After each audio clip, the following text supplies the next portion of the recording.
Aspectos práticos sobre eDNA. Eu sou o professor Evangelos Kalaputax, do ICB da Universidade Federal de Minas Gerais. Participo do projeto GT0604, coordenado pelo Centro de Bioengenharia de Espécies Invasoras de Hidrelétricas. O número de artigos encontrados na plataforma do PubMed com a palavra-chave eDNA ou Environmental DNA reflete a importância da técnica. 90 mil artigos encontrados até a data do dia 4/11 de 2021, com crescimento exponencial. Meu objetivo nessa apresentação é destacar alguns aspectos práticos sobre eDNA. Poucas pessoas tiveram a oportunidade de enxergar ou mesmo tocar no DNA. Nessa filmagem, eu mostro uma enorme quantidade de DNA purificado, DNA de peixe. Esse DNA foi desidratado e eu vou mostrar o processo de hidratação e consequente solubilização do DNA em água. Observem o comportamento dessa solução. Quando eu manipulo essa solução, por exemplo, com uma pipeta, vocês podem observar que ela é viscosa e parece, e realmente uma quantidade enorme de fios, são bilhões de fios, a fita dupla de DNA nesse caso, um literalmente puxando o outro. E no final a gente vê esse aspecto viscoso de uma solução muito concentrada de DNA. Agora eu gostaria de introduzir algumas informações. Quantas células um indivíduo padrão de 70 kg possui? Essa publicação indica que são 37 trilhões de células. Alguns outros estudos indicam 30 trilhões e não 37 trilhões. E existe uma estimativa muito interessante sobre o número de células que nós perdemos por dia. São mais de 10 bilhões. Na verdade, alguns estudos mostram muito mais do que isso. Quem tiver curiosidade pode ver essa publicação. Um novo de você em 80 dias. Vamos considerar algumas hipóteses sobre a liberação de DNA do mexilhão dourado no ambiente. Mas antes, somente mais um ponto. Se um ser humano possui 37 trilhões de células, como a maior parte das nossas células possuem 2 cópias do nosso genoma, nós temos 37 trilhões vezes 2 cópias, resultando em 74 trilhões de cópias de DNA. E vamos considerar um indivíduo de mexilhão dourado entre 1 e 10 gramas com 500 milhões de células. Considerando 2N, nós vamos multiplicar isso por 2 e nós temos então 1 bilhão de cópias de DNA. Com esse número, vamos fazer algumas hipóteses. Primeira hipótese, a morte de um indivíduo. Teoricamente, iria liberar 1 bilhão de cópias de DNA no ambiente. Nós também podemos pensar na reciclagem de células. E sendo muito conservador, vamos considerar uma reciclagem de 0,001% por dia de todas as células do mexilhão, o que iria gerar em torno de 10.000 cópias por dia. Como existe degradação, e essa degradação muitas vezes acontece antes mesmo desse DNA ser liberado, eu vou considerar uma degradação imediata da região alvo, a região que é utilizada na detecção do mexilhão através de técnicas como PCR. Então, uma degradação imediata de 50%. Nós teríamos, no primeiro caso de morte de um indivíduo, 500 milhões de cópias. E no segundo caso, o caso em que envolve a reciclagem de células, nós teríamos 5.000 cópias sendo liberadas por dia. Considerando somente o caso 2, qual que seria a estabilidade desse DNA liberado no ambiente? De 1 a 10 dias. Isso é muito variado, depende da temperatura, depende das condições da água, como bactérias que degradam DNA. Mas vamos colocar aqui uma média de 5 dias. Então, na verdade, nós teríamos um acúmulo de 5 dias de 5.000 cópias do DNA alvo, gerando então um total constante de 25.000 cópias. O sucesso da técnica depende então do óbvio, encontrar o DNA no ambiente. E outro detalhe importante: a técnica de PCR e suas variações, que hoje são utilizadas nesse processo, exigem, no mínimo, uma sequência alvo dentro de todo o DNA liberado. Encontrar o DNA é uma tarefa relativamente fácil quando você tem uma grande população. Mas quando você tem uma pequena população, a pergunta é: onde você faz a sua busca considerando áreas enormes, como são a área de grandes represas? Então, esse é o grande desafio: encontrar DNA num local onde existe poucos exemplares da espécie alvo. Por exemplo, a represa de Três Marias, com 19.000 hectômetros cúbicos de água. É uma imensidão. Então, a situação pode ser crítica quando você chega num local como esse sem um planejamento de onde que as coletas serão realizadas. Então, com 25.000 cópias por indivíduo, mesmo considerando 1.000 indivíduos, 10.000 indivíduos, 100.000 indivíduos, é uma tarefa difícil com um volume tão grande de água. Então é necessário entender o comportamento da espécie alvo.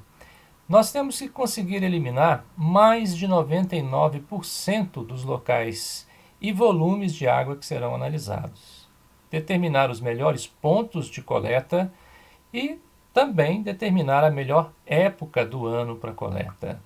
Qual é a profundidade que deve ser abordada nos processos de coleta? As bordas seriam alvo principal, e também entender a movimentação das correntes de água. Entender a movimentação da corrente de água é fundamental. A movimentação pode direcionar e até mesmo concentrar em alguns pontos do local de coleta parte do DNA liberado por esses animais. Então, Esse é uma parte que deve ser considerada e bem estudada para garantir o sucesso da, de, da obtenção de amostras positivas. O Centro de Bioengenharia de Espécies Invasoras de Hidrelétricas trabalha em várias frentes na detecção do eDNA do mexilhão dourado. Uma estratégia é a realização de todo o processo no campo, com as seguintes características: necessidade de conhecimento técnico mínimo, baixa demanda de equipamentos laboratoriais, agilidade, viabilidade e especificidade da técnica. Dessa forma, nós iniciamos o trabalho com a coleta de amostras, a purificação do DNA no campo.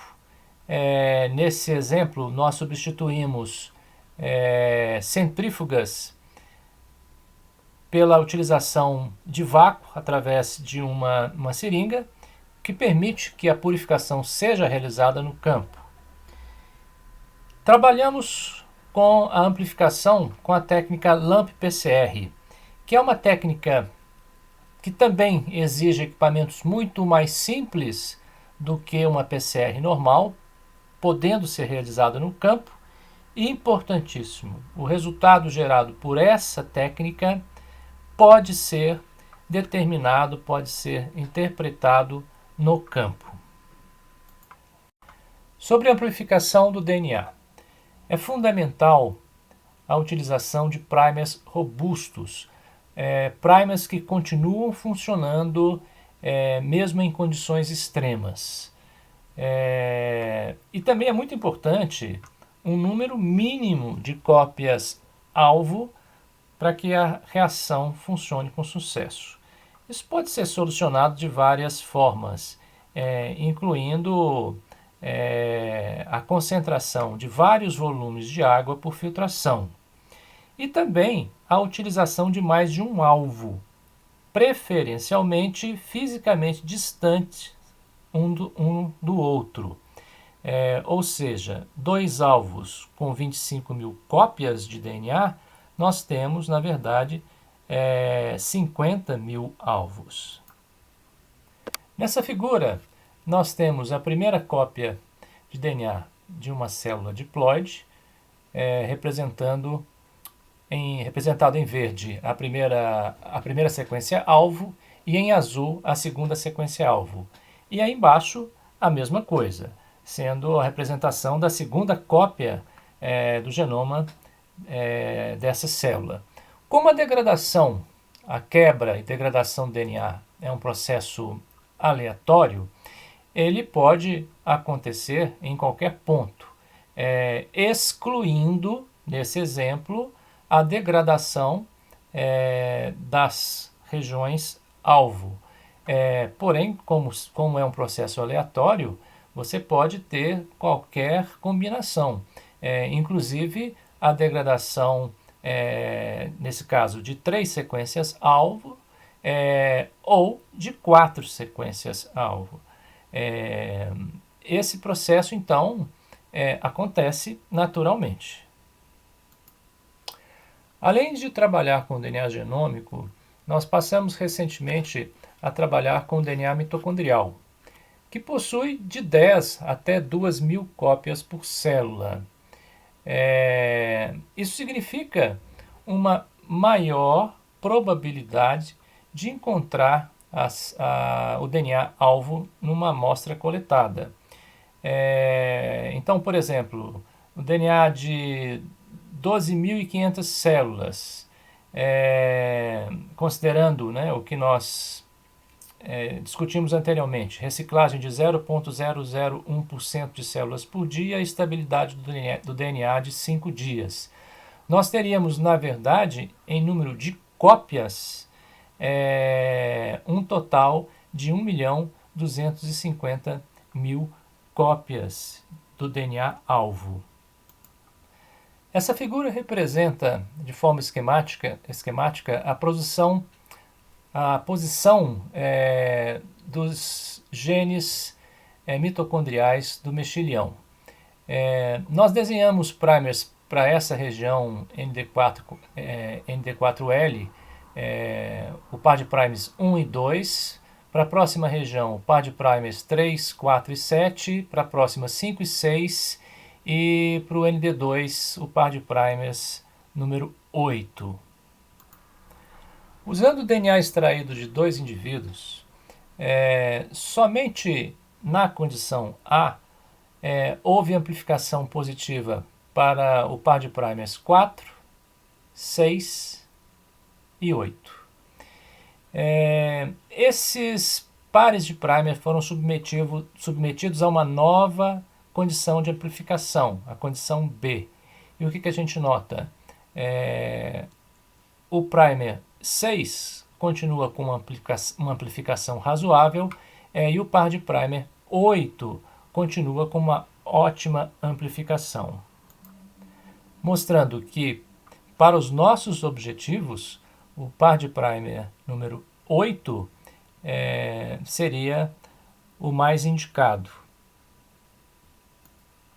Nós então estamos trabalhando com um amplicon pequeno, importante, devido ao problema de degradação, e vamos somar a essa estratégia de tamanho de amplicon a reação nested, que consiste de utilizar o resultado da primeira reação de PCR como molde para uma segunda reação de PCR. Com isso, nós conseguimos aumentar a sensibilidade e especificidade da nossa reação. Porém, existe um problema, que é o perigo de amplificação de DNA, amplicons, os produtos de PCR, de uma reação anterior, produzindo um falso positivo. Ou seja, o resultado da segunda reação nested pode contaminar amostras, novas amostras, resultando no falso positivo. E para finalizar, eu gostaria de falar um pouco sobre sequenciamento de nova geração, NGS, utilizado em estudos de metagenômica, metabarcode, também podendo ser utilizada para a identificação do mexilhão. É um aparelho de bancada de laboratório que gera milhões e milhões de sequências de DNA dentro dessa célula de sequenciamento. O número de sequências é tão grande que é realmente impossível de se trabalhar sem a ajuda de programas de computação destinados para esse fim. A análise dos dados é um dos grandes, se não o maior, gargalo do processo. Felizmente, uma empresa de Belo Horizonte finalizou esse programa, que é um programa bem amigável. Depois do sequenciamento, você deve introduzir nesse programa os seus arquivos com as suas sequências.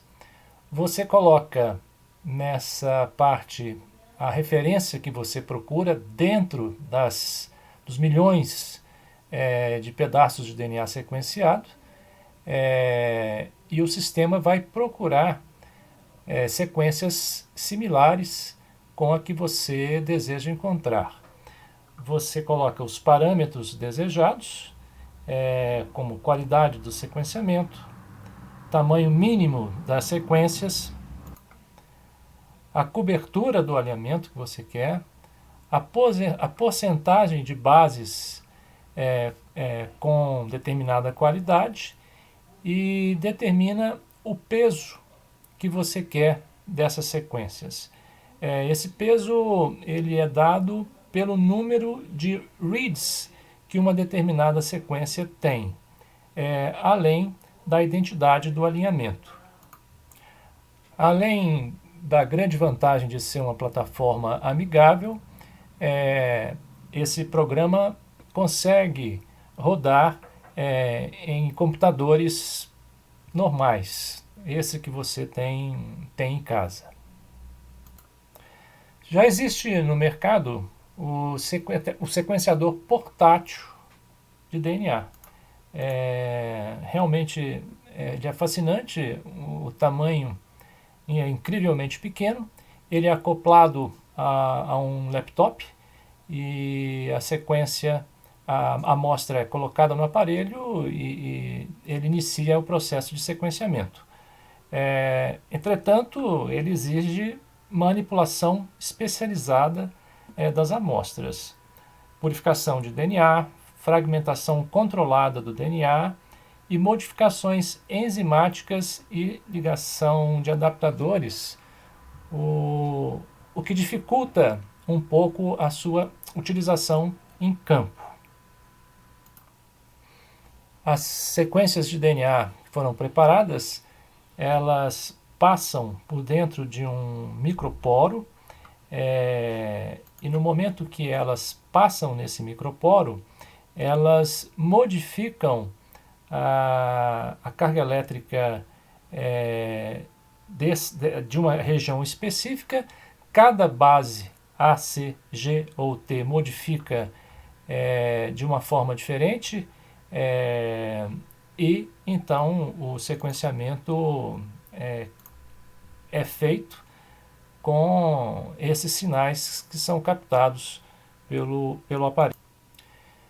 Eu agradeço todos os membros do Centro de Bioengenharia de Espécies Invasoras de Hidrelétricas, em especial a Mariana, a Rayan, Clara, Davi, o Newton, a Gabriela e o professor Antônio Valadão, bem como as instituições ligadas ao projeto, em especial a CEMIG. Obrigado.